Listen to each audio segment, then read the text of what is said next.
Hey, yo, internets. Today's episode of the Combat Jack Show is brought to you by Bevel, the first and only shaving system designed for coarse, curly hair and sensitive skin. Internets, I fucked up. I didn't have a bevel about 3 months ago, and I was going to the Dominicans, and my shit got fucked up. I called Tristan himself and said, yo, I feel like I'm poorly representing this brand, but niggas, I'm back. I'm back. And you could be back too. Listen, internet, start shaving smarter today and say goodbye to those crunch bar razor bumps today with Bevel. Go to getbevel.com/Jack to order your Bevel today. That's getbevel.com/Jack. And now back to the show. Get ready for combat. No escaping. Get ready for combat. Get ready for combat.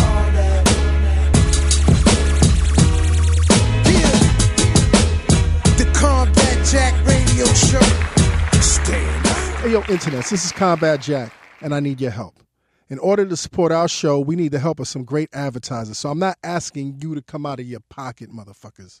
In order to find some great advertisers, we'll need to learn a little bit more about you. So please, do me a favor, do the Combat Jack Show a favor, and go to podsurvey.com/Jack and take a quick anonymous survey that will help us get to know you a little better. That way we can show advertisers just how great our fucking listeners are, because you motherfuckers are great. Even if you've taken a podcast survey before, y'all didn't take one for this one in a very long time. So this one is specific to the Combat Jack Show. I really need you, we really need you to take this too. Plus, once you've completed the survey, you can enter to win a $100 Amazon gift card. Again, that's podsurvey.com/Jack. Podsurvey.com/Jack. Internets! Thank you for helping your boy out. And back to the show. Internets, you're tuned into the Combat Jack Show podcast, combatjackshow.com. King, how are you enjoying this lovely Black History's Month, man? Listen, I embrace my culture. Yeah. 365 days of the year. Exactly. In the Gregorian calendar. Yes. You know what I'm saying? So this month is a misnomer. You know what I'm saying? Culture all the time. But love it. Yes. You know, it's funny, man. I heard there was a rumor a couple of weeks ago, man, that your president wanted to change Black History Month into African American History Month. Oh, and I thought that was preposterous, man, because, you know, Black history is global. You know what I'm saying? Well, I think, yeah, go ahead. And you know what I'm saying? Not every African, or not African is American. You know what I mean? Well, listen, I mean, even further down the rabbit hole, I mean, should we even be calling ourselves Black? I mean, yeah, that's a Those whole, are labels that we're given, right? That's a whole other 13th Amendment. The 13th Amendment. It's a whole other conversation, man. Listen, internets, man. I'm really appreciating the month of February. Yes. Mainly because I've been able to see some amazing movies.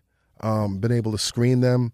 And they've been out and they're coming out this month, and I definitely, implore you to support Black film, support Black directors, support Black talent. I'm really excited about today's guest. He's a director.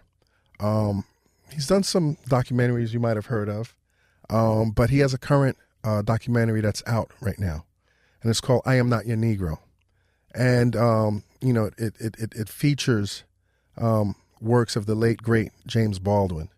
And what blew me away was watching scenes, archival scenes of Malcolm X, of Martin Luther King, of Medgar Evers, and then seeing how, all of their different styles, contrasted even though they had the same goal, and then seeing James Baldwin speak so eloquently, so stylishly. Just his intellect was on such a high level. So, I welcome to the show Mr. Raoul Peck. Yes. Congratulations on your Oscar nomination. Well, you have an Oscar nomination for Best Picture, huh? I say Baldwin has an Oscar nomination. Give the man credits. Yo, first and foremost, ça passe, mon cher. Nula. Yeah, I've been very fortunate recently to have a lot of Haitians, on the show, on my Sirius show. I just recently spoke to Wyclef, so it's always good to see, my brethren and sisterin doing amazing things. Oh, thank you. I'm Not Your Negro currently holds a 95% approval rating on Rotten Tomatoes and a 97% rating on Metacritic. Like, why are people enjoying this movie so much? Well, because it's a particular movie closer to the mic. Yeah, there you go. Because it's a very exceptional, unprecedented movie. You know, it's a movie I could make because the Baldwin estate gave me total access to everything. Published manuscript, unpublished manuscript, private letters, photos, etc. And they let me make my film without interference, without, pushing me, bullying me, and on the contrary, protecting me. It took 10 years to make this film. So there is no shortcut. There is no mystery about it. And this film is basically the book that James Baldwin wanted to write about America. A book about three of his friends, Medgar Evers, Malcolm X, Martin Luther King, all three assassinated before they were 40. And this phenomenal book, he never got to write it. So when I got those notes, because he wrote notes about it, about the book was supposed to be called Remember This House. Yes. And for me, as a filmmaker, to have those notes, I said, wow, my job was to solve this mystery book. And I just decided, well, he wrote that book and it's all over his body of work. And my job was to go around and find those words and put it together the way he would have put it together himself. This is a project that took you 10 years. Yeah. 10 years ago, we were in a different space than we are today. What inspired you specifically to focus on Baldwin 10 years ago? Well, I'm privileged to be able to travel a lot. And this is something I felt, Americans are discovering Donald Trump. But there have been several other Donald Trump type of authoritarian leaders in the rest of the world. Yes. So I saw that coming somehow because it's the same sort of situation that they had in Italy a few years ago with Berlusconi, or in France with Sarkozy. The type of bully, leaders, nationalists, populists, propagandists. Dog whistler, and also with a great dose of ignorance. That's the part of the saying that it's really hard to swallow. We had conservative president before, but at least those guys went to college, study, had some sort of intellect. And they respected science. They respected, research. They respected the Constitution. They respected the Constitution. They knew what facts was and what was not facts. Now we are in a field where anything goes. It's about who speak the loudest, who is more convincing, whether it's true or untrue. We are in a world where opinions matter. Since when it is about your opinion? Do your homework before you open your mouth. But today you don't even need to do that. Right. So when I decided to make this film, I felt that we were already in that world. And we were already in a sort of, and I like what you said about, it's not just Black History Month, We became consumer of our own history. It became just a ritual, without thinking about what is inside that ritual. What does it mean? And so I had to go back to Baldwin, because Baldwin changed my life. How so? Baldwin, I read Baldwin when I was very young. I read The Fire Next Time. I recommend that book. That book should be obligatory for any Black young men and women. And even I would say any American young person. Yes. Because it opens your mind, whether you are Black or white or Latino or homosexual or not. It is an important book to read and to understand what this nation is and where it comes from. I think it's so important that you corrected yourself and said that this is a book that everyone needs to read, because I think that's the problem. I think, you have a small group of people that are thirsty for understanding the true nature and personality and psychological makeup of this country. But then there's so much more people that are content being ignorant and buying into the simplicity and the quote unquote innocence of this nation. And until most of us are on the same page, I don't think we can solve a damn thing. That's exactly what Baldwin said. It's you need to face your reality. Otherwise, you're going to be dead in the picture as everybody else, whether you are rich or poor. But it's just one country. There is no other country. It's this one. And we don't have two sets of history. It's the same history. Yes. And each one of us have to acknowledge the other part. And there's a quote that Baldwin's stated in the movie that really jumped out. The Negro history is the American history. Exactly. Without the Negro history, and I hate using that term because that's such an old term, but without the Negro history, without Black history, you don't have American history. No, exactly. And we are part of this country. He goes even further. He said, I am flesh of your flesh. Meaning that there are so many mixtures as well, both biological as historical and political, the price that Black people pay for the well-being of this country is uncommensurable, and we need to acknowledge that. And another aspect of Baldwin thoughts about this is that why do we have, as Black people, to have the burden, the responsibility to be the one dealing with that history? Right. Because he said, we did not create slavery. We did not create Jim Crow. We did not create all those segregation. How come we are the only one fighting to change that? It doesn't make sense. And each one of us, Black and white, need to be facing our reality and do our part. And it behooves white people to really assume the responsibility of this, because this is a creation out of their own psychosis. This is not our psychosis. It's their psychosis. Hey, yo, Internet. Today's episode of the Combat Jack Show is also brought to you by the upcoming HBO comedy special, Gerard Carmichael 8.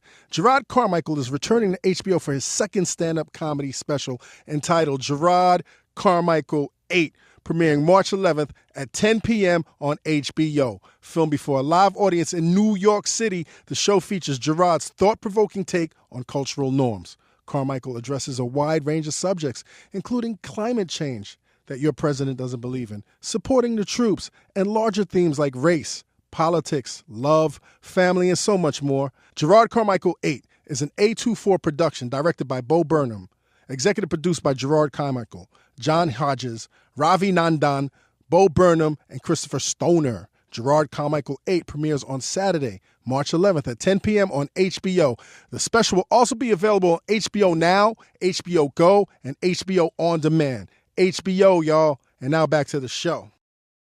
Let me ask you a question, man. Being born in Haiti, I understand that your family was forced to to leave Haiti, yes, because of the Duvalier dictatorship situation that existed in Haiti. Did that also resonate with you in terms of making this documentary? Well, I think my whole life helped. When I say the documentary took 10 years to make, but I think all the 30 years before are part of that story. And Baldwin did something for me. He gave names to certain things I was feeling. I left Haiti when I was 8. But in my head, I had all those Hollywood movies I used to watch. And my image of Africa was what I saw in Tarzan. Yes. All those savages dancing in the forest, not capable of pronouncing one single word, yelling basically. And I arrived in Kinshasa, Leopoldville at the time, and going down that airplane on the tarmac, I was somehow persuaded that I would see a lot of savages dancing around the airplane. In grass skirts and bones through their noses. And some white guy would come and tell me, don't watch the native. Come with me to your hotel. So it was that was a shock for me. Right. It's like a child discovering that the stories that he have been told all his life up to now is false. It's totally false. And I became suspect from that moment on. And when I read Baldwin when I was around 17, The Fire Next Time, suddenly I was starting to understanding all the context, all the construction of Hollywood, all the construction, ideological construction that you were being fed, of your own history or your own false history. And that helped me structure my thoughts, structure myself. And I never since then have watched anything with an innocent eye. Right. Isn't it amazing that you come from a black nation, you come from a black country, and you come here and you believe in the ideology, and then you start realizing that something is not right, that we are in this matrix. What does that do to you, that realization that you've been brainwashed, that we've all been brainwashed? Well, that's the, personally, I get strength through it, right, because I had to learn very early on to discipline myself, to learn how to read and read as much as possible, to learn my history, and not only my own history, but I learned to the France history, yes, the United States yes, history, German history, because I studied in Berlin, Germany. Right. And this gave me an incredible force, because I am able to have all the different perspective. And then there is another aspect, coming from Haiti, when I see how the United States of America have been not only supporting, but bringing into place a whole line of dictatorship in my country, yes, in the name of democracy. In the name of democracy. So I learned to question what democracy is, yes, and why and how it is used. Because you cannot on one side say, we are the democratic country, but you are sending arms, money, intelligence to countries that are real dictatorship. You did that in Latin America, you did that in Vietnam, you did that in Haiti, you did that in Congo. I grew up in Congo as well, and they killed Patrice Lumumba. yes, And after Lumumba, there have never been a legitimate election. Imagine that. Congo have been independent since 1961. And since then, nothing have been correct in that country. And they got Mobutu for more than 35 years, meaning one of the greatest dictatorship of the continent, one of the richest men of the continent. And who was behind it? Every single one of American administration. Yeah. So when you have those two reality, you need to ask yourself questions. What is the repercussion about what's going on here in this country? What are the contradictions? So the same person who's looking you in the face and telling you, I'm a Democrat and I'm fighting for justice, and then at the same time, what he's doing elsewhere.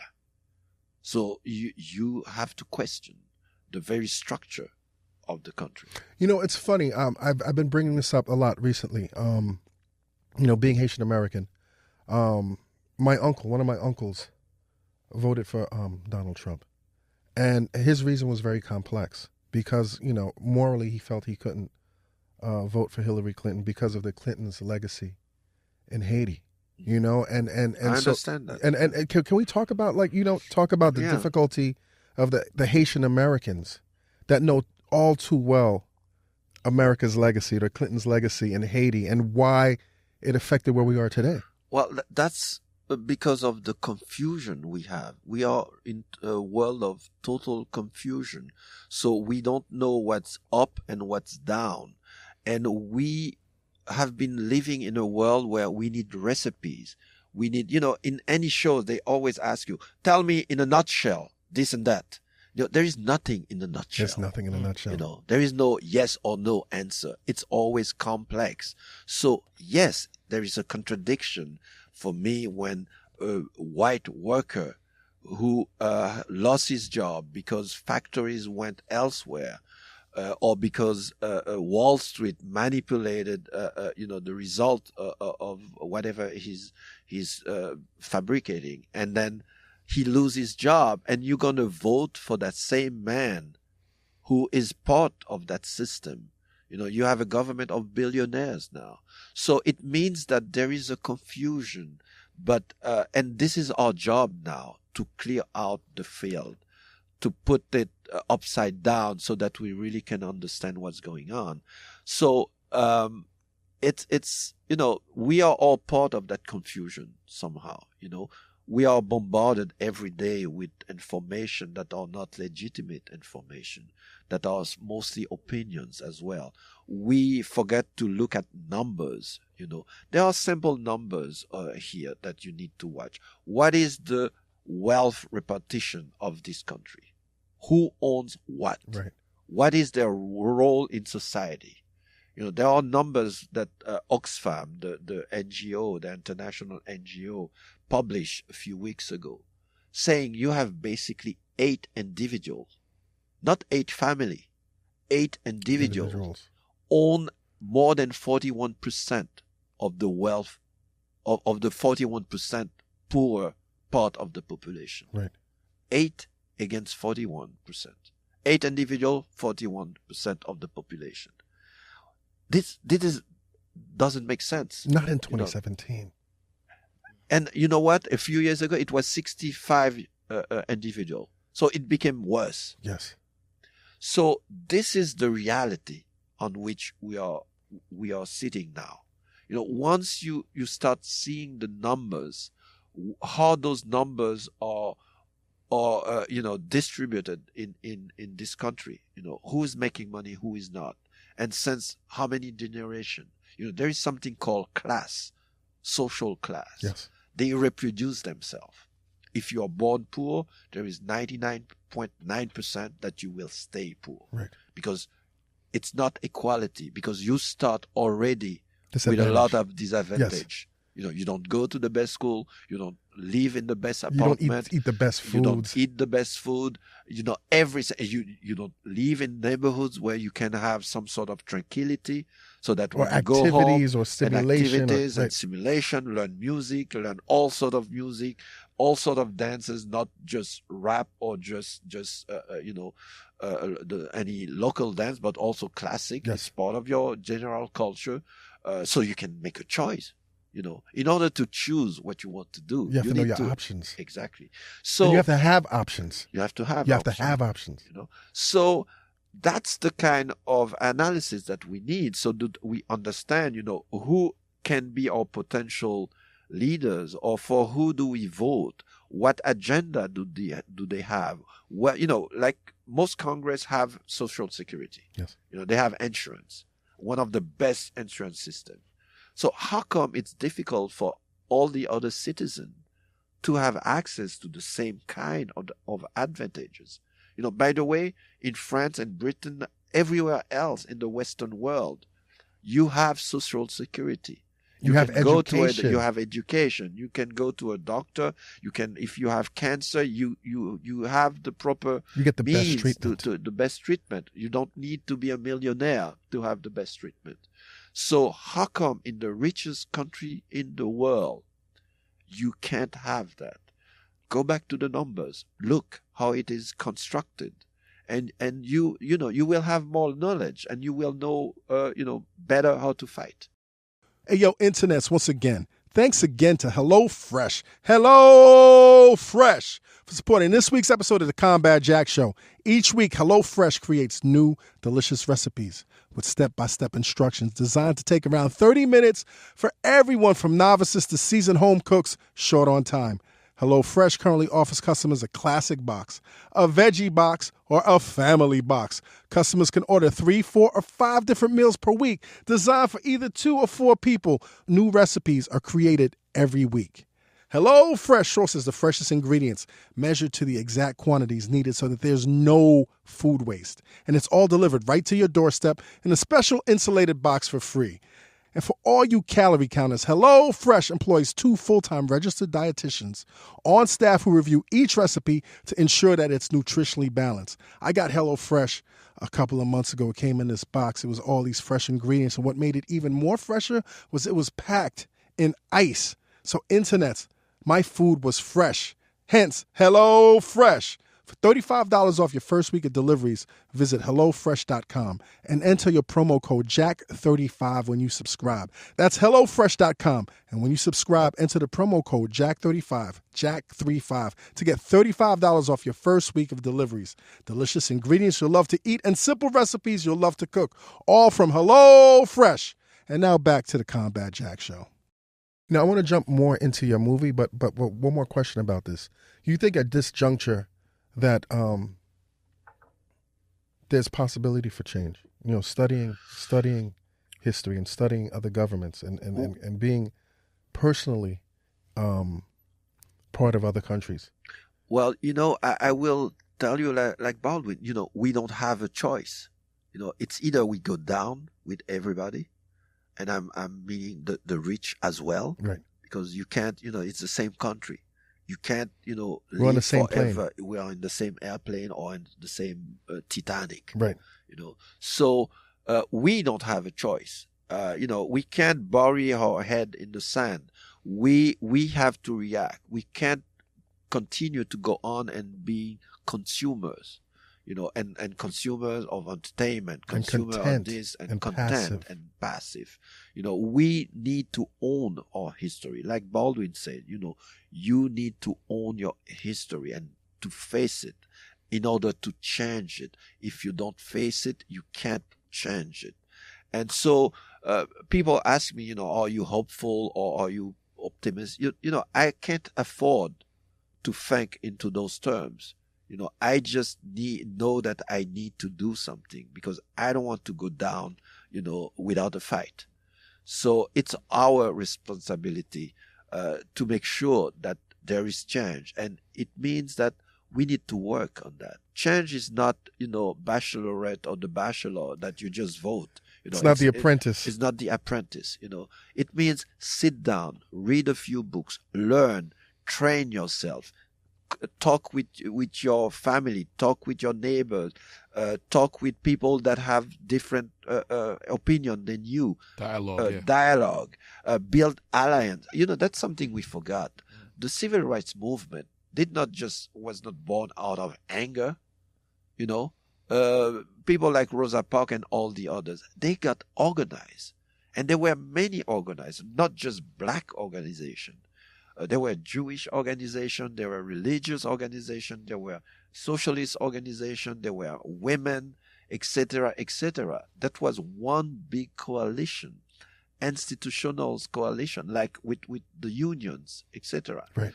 So what happened during all those years, you know, a lot of those organizations were attacked. You know, Reagan started to break down the unions and to attack any progressive organization. So we end up today with young people like the Black Lives Matter movement who basically have to recreate their own history. And most of us, you know, we are sitting back in front of our TV and maybe spending some money, but we are not there with them. We are not, you know, in churches and organizing to see what can we bring to their movement and make sure that we are also part of it. You know, it's not a game. We all have our responsibility, whoever we are, wherever we are in this country. And we cannot let this young generation do the job for us. It's not fair for them to carry the weight. It's not fair. Right. You know, one of the things that blew me away about I Am Not Your Negro is I watched the entire thing. And it wasn't until the credits read that I realized that the narrator was Sam Jackson. Yeah. And I was just so blown away because I'm such a huge Sam Jackson fan. And it didn't sound like him.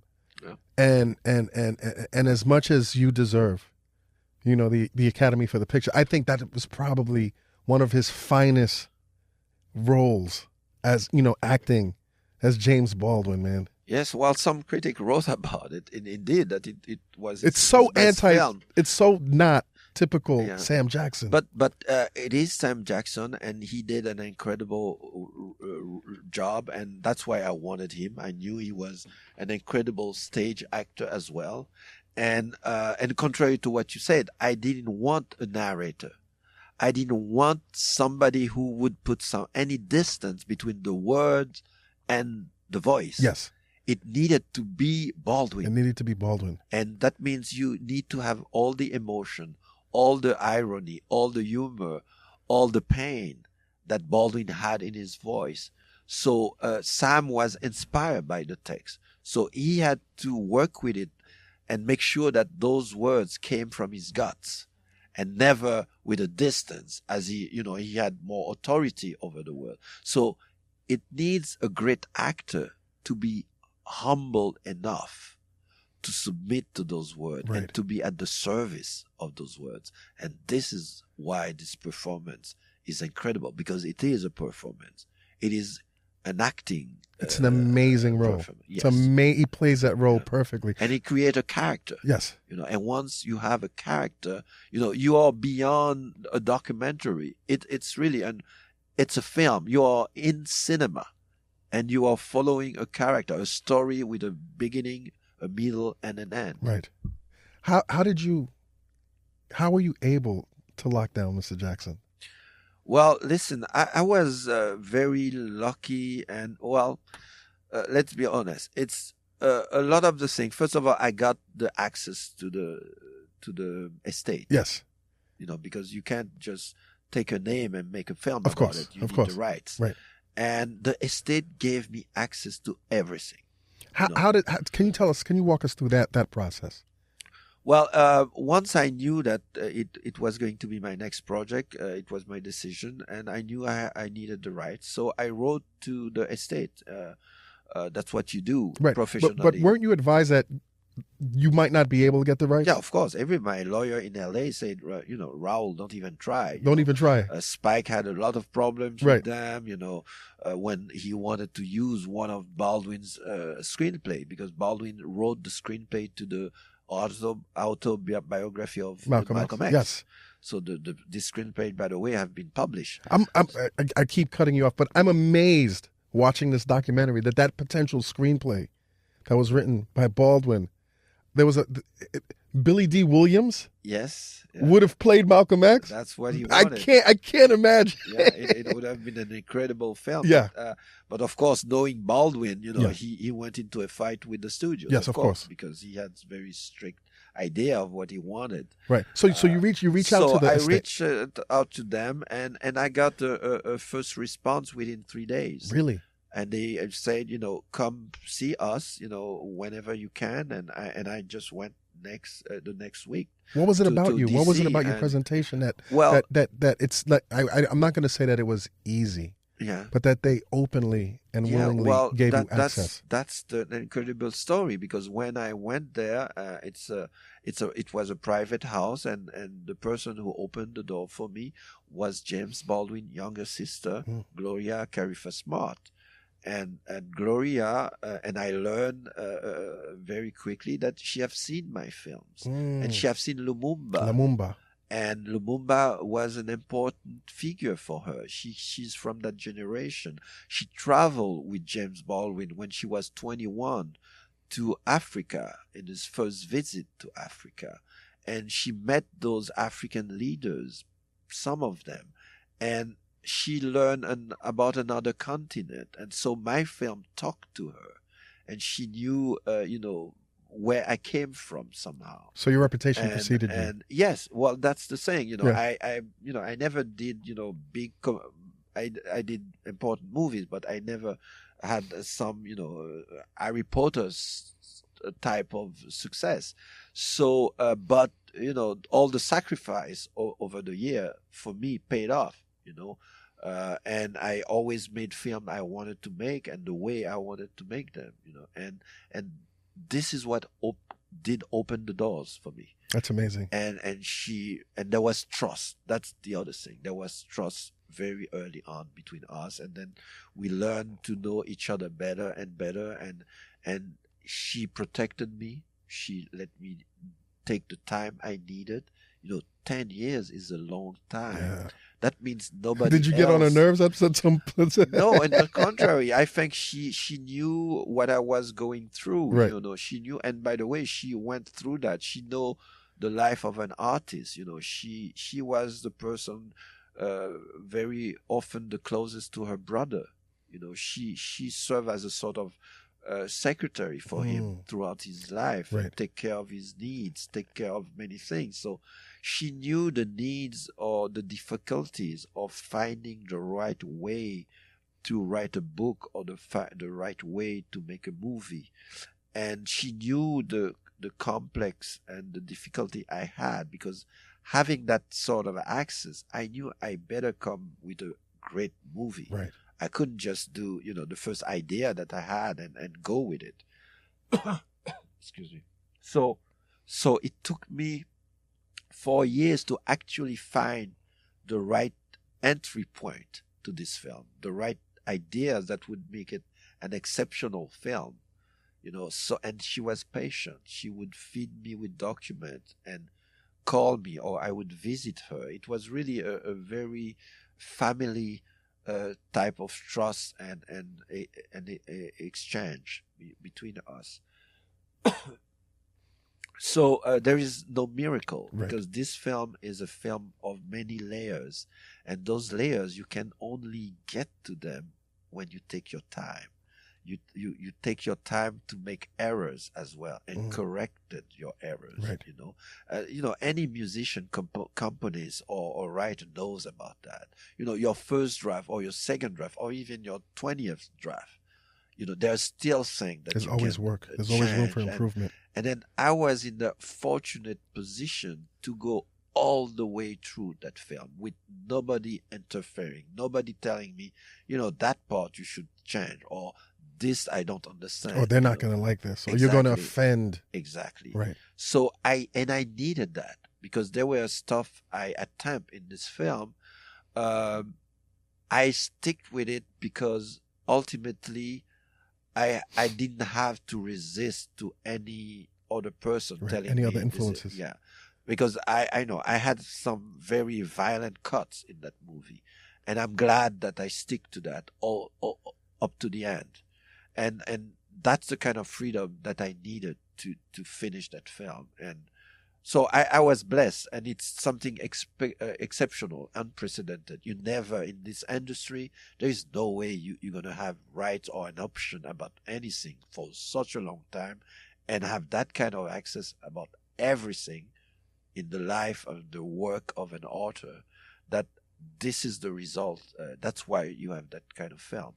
Going back to my other question, how did you land Sam Jackson? Oh, yes. When I felt that I could show this film to other people, you know, because it's a montage film, so that means that film come to life when it's really finished, because all the different layers, the words, the music, the editing, the sounds, everything come to, you know, once you finish your sound mix, that's when the film is there. So I had to wait until, you know, I felt that somebody else could understand what the film is. And through my lawyer, Nina Shaw in LA. Nina. Nina Shaw, yeah, you probably know her name. She's a great lady, in one of our best lawyers in this country. And so she, you know, she got the contact, and I wrote a letter again, and I sent them the draft. And his people and himself, they came back to me very rapidly and Well, say, you're amazingly fortunate. yeah, well, yes. I mean, and I don't want it's- to, like, you know, fortune comes from your work. Yeah, well, you have to bring something on the table. Yes. In order to convince people. And listen, I'm not even giving me the credit. I'm giving Baldwin the credit. Baldwin is irresistible. Yes. You know, when you are confronted with these words, with this man, with this life, you know, there is nothing you're not ready to do. And I think Sam Jackson got that immediately. It's, by the way, it's some of the words he's saying in the film. He went through that himself. You know, he's the man from the South as well. And he had to leave the South to come to the North. So he knows what it means to be in exile somehow, to be far from home, and to be confronted to racism, to be confronted with a lot of stuff that we still, you know, battling with. So once he accepted, you know, our conversation was did not take time to, he got it right away. He knew what I needed. He's a great stage actor. He knows that what you need to do in order to be the words, and to be totally intimate with the words. And, so he was going to shoot in Bulgaria. So that, the time I had also for that. And so I went there and we rented a big studio and we worked for a whole day because he was well prepared. And also it's like a Wait a minute. jazz piece of the music. entire dialogue took a day? The recording, yes. One Yes, day? Yes. The entire movie? Yeah. Well, after that we worked Okay. on it, of Right, course. right. But Wow. it's not the first draft. Yeah. The recording itself, we did it in one day. But because it's like music, it's like when you have the note, you have the tone, you go through with it. The thing is, once he would say a sentence that he felt was not in that same tone, he would redo it automatically because it was like a music. You knew that it was not the same note. So, and once you got that feeling that everything has to come from your guts, you have it. And anything that comes out of you is real and is tense, there are emotions in it. So that's why we were able to work that. And the only advice I gave him, you're telling that story to your best friend sitting near you. It's very intimate. It's a conversation that you have with a few people. You're not projecting your voice. Just be calm and humble. And that's exactly what he did. Yeah. That's exactly what he did. That's why he created a character, basically.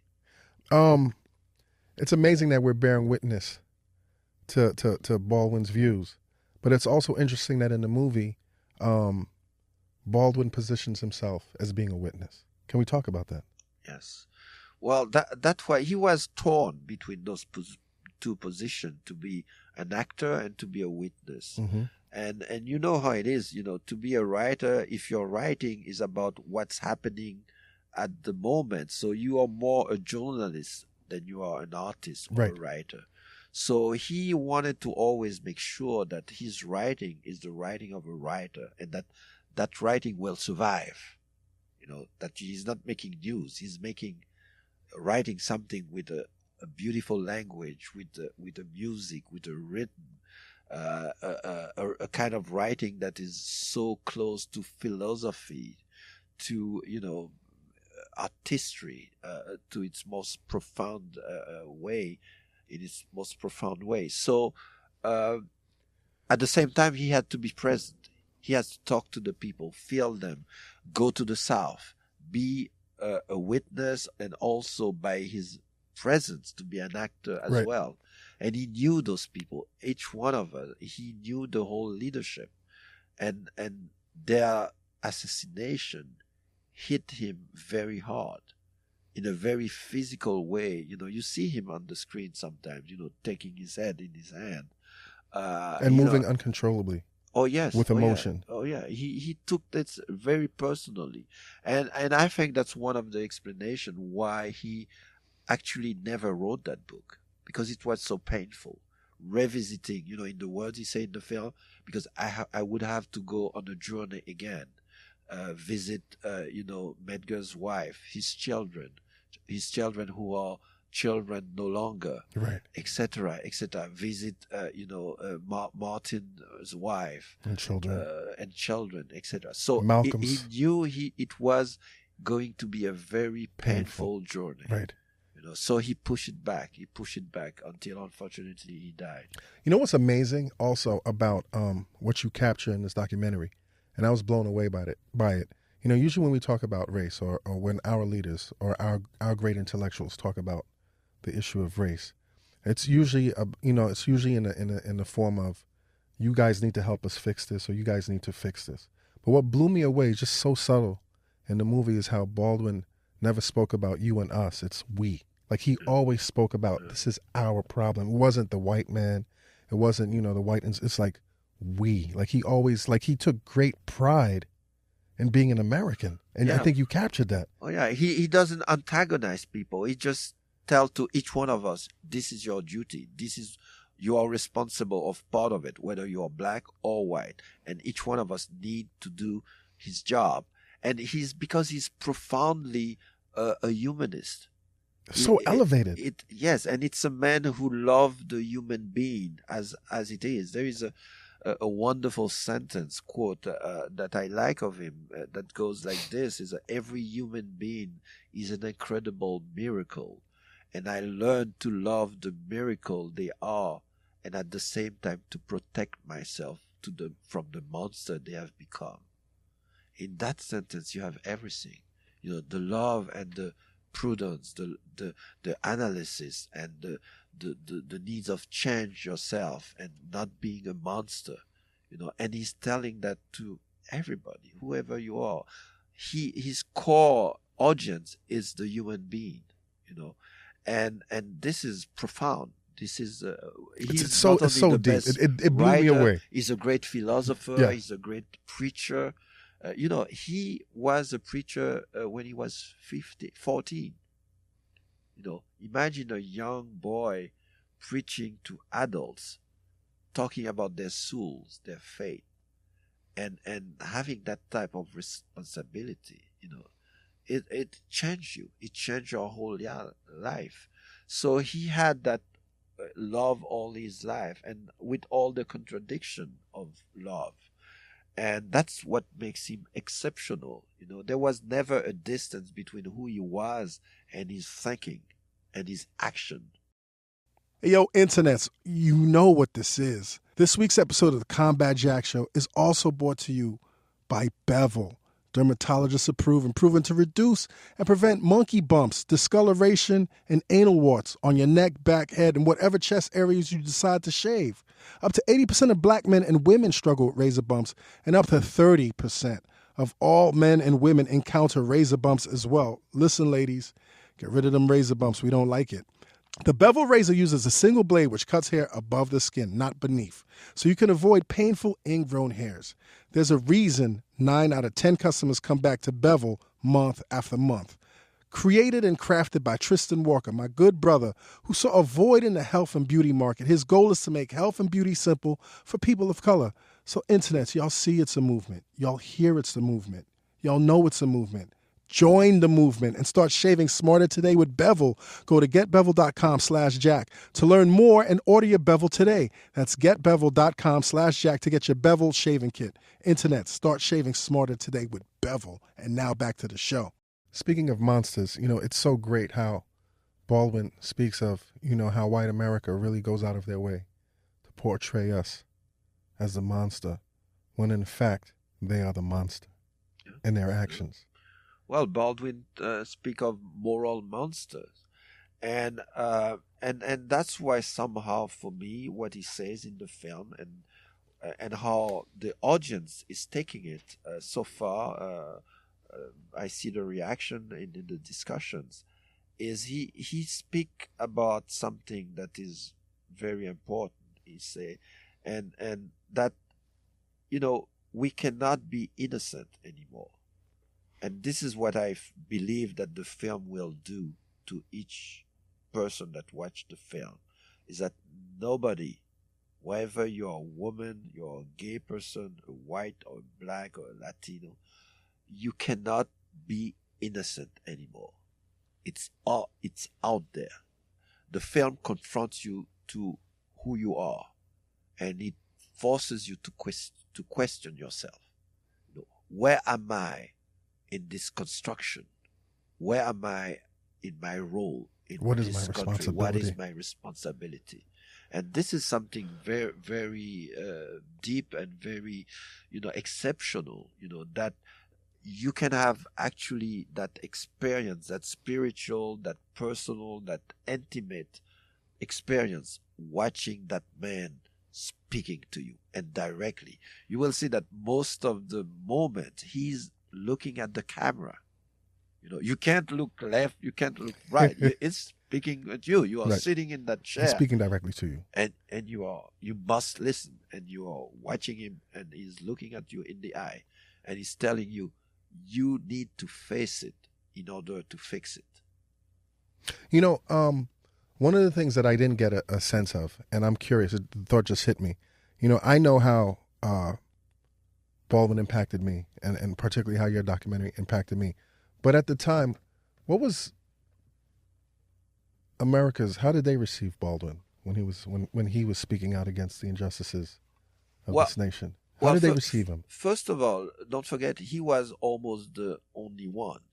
You know, how many blacks had 45 minutes on the Dick Cavett show? That's amazing prime footage. time. Dick looked so confused. Yeah, but still a great interviewer. Yes, you know, yes, of course. He was really humble Yeah. in the way he conducted that interview.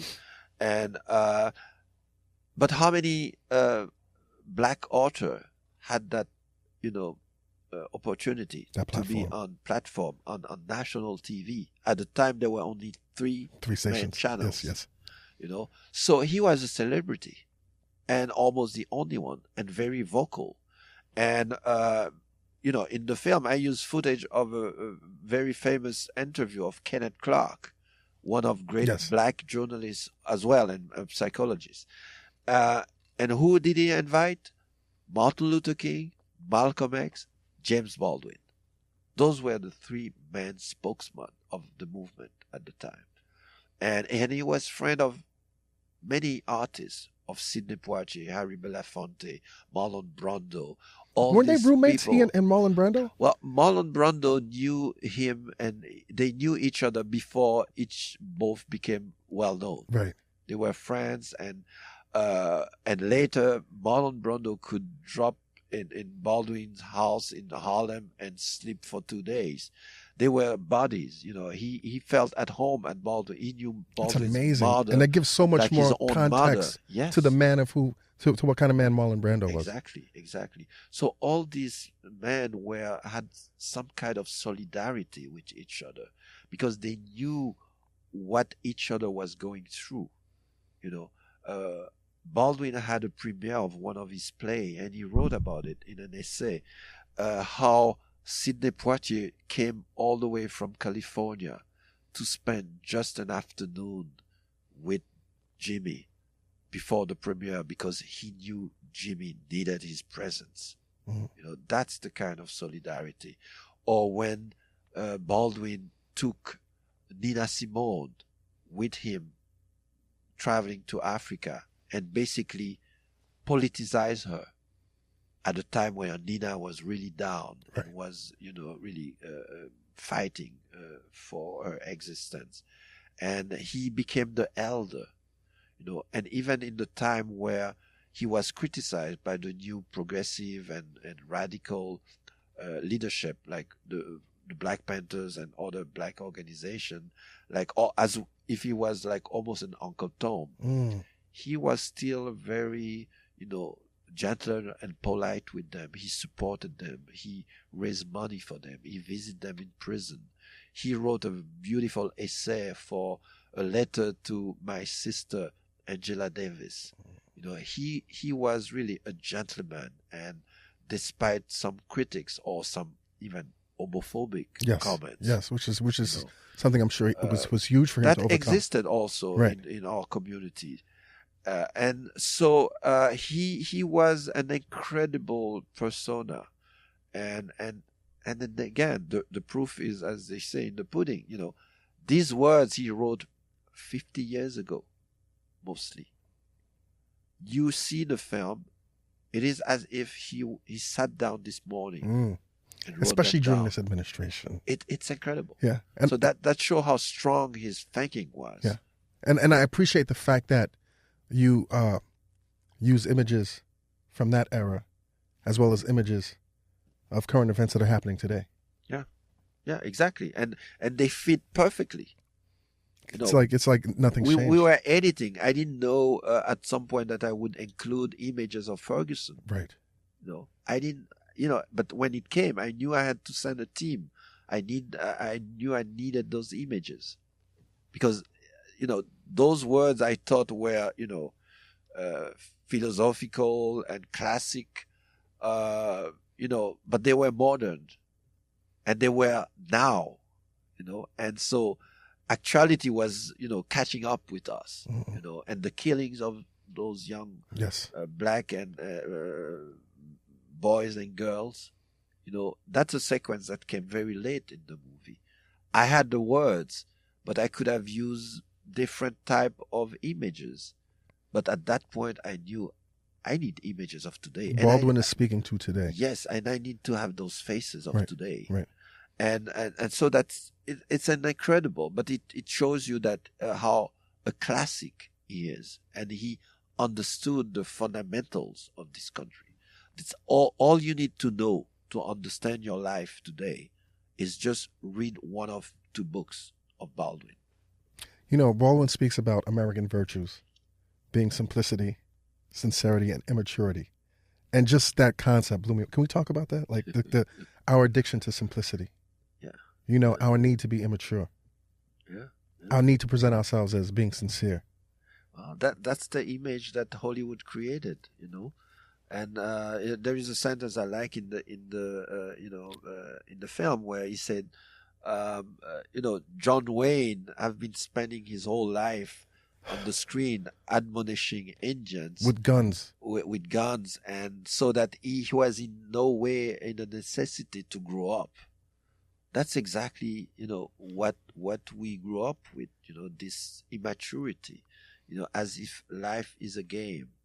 And of cops and robbers, of cowboys and Indians. Robbers. It's a big, dream fabric, and that as a politician, how many of our politicians, did something horrible, and then 2-3 months later they come on TV and ask for pardon and say I'm sorry. They cry a little bit, and they get right back at what they were doing before. As if they are washed out, and their sincerity, the sincerity washed their sins away. Absolutely, right. Not that you cannot redeem yourself, of course, yes, but to redeem yourself and to start again the same thing that you were doing before, that's nonsense. That doesn't make sense. So, and that's what I was speaking about before, because it have consequences. Where people get killed, when you have that kind of sincerity. Yeah, we are a democratic country, and we have proof that we are. We have Congress, we have institutions, but how come we are killing people elsewhere? That's the contradiction. Or killing people here that we don't even consider to be people. Exactly, as well. It happened at the same time. This wealthy, most incredible and healthy country at the same time have poverty that you would not imagine. Do you remember those images of Katrina? Yes, of course. Those were the same images of Haiti after the earthquake. Mm-hmm. But we were in the most richest country of the world, the most powerful. What comes to mind now is Flint. The issue was in Flint, Michigan. Exactly. You imagine those kind of things happening here in America? It doesn't make sense. So this is the kind of, immaturity somehow, that goes hand in hand with the building of this republic. I don't want to give any spoilers away, but there was this one scene that I absolutely have to talk about. And it's when Lorraine Hansberry visited President Kennedy and asked her that all he needed to do to really push the civil rights movement and the integration movement forward was to stand with the school integrationists. And he was insulted. Can we talk about that? Yeah, that is an incredible story. And Baldwin wrote about it several times in different essays. It was a time where the situation was very tense, and Baldwin himself arranged to have a meeting with Bobby Kennedy, the Attorney General at the time, and Kennedy said okay, and he agreed that he could bring a few friends with him. Yes. So he brought Lorraine Hansberry and some other important people to this meeting, and the meeting went very badly. And it was like 2 different worlds trying to speak to each other, and they just discover a Bobby Kennedy that have zero clue about how important or how grave the moment was, you know, and Lauren at some point, you know, tell him, you know, you have a moral responsibility, you know, and Kennedy said yes, but it would not make any change. And so you could see, and that's how the sequence is edited, that some sort of irresponsibility and the fact that it's two different worlds that never cross, you know, even though, you know, the Kennedy brothers are you know, probably the most democratic leaders in this country, by the way, both assassinated Yes. as well. Yes. You know, and that's another tragedy. And at the same time, being the more progressive part of America, they still didn't get it. They still didn't realize how profound the inequality in this country and the moral apathy, like Baldwin calls it, is in this country. And so it's one of the scenes I like most as well in the film, because it's incredible. And when we know that Lauren Hasbury herself died very shortly after that meeting. You speak about how, Baldwin spoke about how white people are dependent on the Negro problem, almost like a drug addict. Yeah. Can we talk about that? Well, he does two things. He said the use of the entertainment industry is similar to the use of narcotics, Yes. which is one thing. We are so dependent. And by the way, something he wrote that sentence 50 years ago. That means it was way before Bachelorette, The Voice, Way before the internet. the Housewife of Yeah. Atlanta, Yeah, yeah. the internet, and Twitter. He said it's similar to the use of narcotic, which means it is there to brainwash you, to put you in a daze, so that you don't know what reality is. And imagine what it means today. Those were written 50 years ago. Okay, that's incredible. So the other part of the question was, again, I forgot. That they're dependent like a drug addict, like dependent on a Negro. Yes. Problem. Well, the other aspect, Like is, we are their of drug course, also. it's a sort of alienation. You know, it's two sides of the same coin. You know, that you need to invent that monster, you know, that you are afraid of ultimately, and in order to keep him away, and so that you make sure that it never change. You know, so you have to renew that image, and this is also what Hollywood did. You know, to construct an image of the Native American so that you could kill it and take their land. And you said kill it. I like the way you said kill it, yes. not them. It. That's a genocide. Yes. It's called genocide in the history Yeah. of the world. You know, to annihilate, kill everything that, you know, a whole Population of people. And the same, you know, in order to use the slave work power, you needed to fabricate an image of almost an animal, because he cannot be a human, because you would not treat a human being the way you treat a slave, you know. And this is the history of mankind. That's what they did as well for the Holocaust. They transformed the Jew into a thing, and an insect.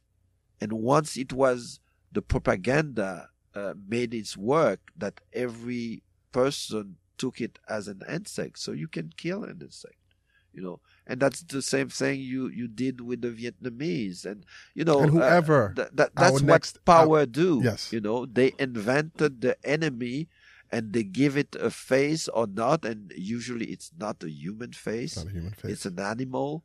That means it's not, you know, it doesn't need to be alive, and then you can do whatever you want. You know, we talk about this concept now that's called white fragility. And, you know, Baldwin addressed that so early on, you know, years ago. White people need to be assured that they're not hated. Yeah. What is that psychosis? What is that? Is it because there is a sort of guilt in Yes. it. There is also of fear, because deep down, you know what you've done. You know what your four ancestors have done. you know that it was profoundly unjust, and you know that you are profiting from it. So it's a hard thing to face that. It's a hard truth. It's a hard truth. I would hate we to black have that. people. we would be in the position. We would have the same problem, Right? Because it's not a matter of color. It's just happened that it's black people. We could have been yellow or red or whatever. By the way, the red, they killed them as well. So it's a tough reality to deal with, and so your only choice somehow, if you don't want to face it, is to perpetuate that image, is to renew it, to modernize it, to build a wall around it, to build a wall, and to just need what you call also today white privilege. You don't need to know, because your world is so encapsulated in the bubble. You don't need it. You don't need to go to a ghetto. You don't need to go to a poor black neighborhood to really see it with your own eyes. You don't need to experience racism, because it's not part of your world. So you're not a victim. You are one of the profiteers. So it's humanly difficult for you to face that image and that alienation, basically. Your movie is making great waves. I mean, everyone's talking about it. Been nominated. How's your life changed with all this attention that you're getting now? Well, I'm an old filmmaker. Yes, you've been in this for how long now? I've been for 35 years at least, yes. So I've made, all my films were complicated, complex, were political. So, and I learned over the year, in order to survive, I had to be careful about, the bad moments and the great moments. So one thing, of course, I'm so happy about what's happening to the film, but I'm most happy.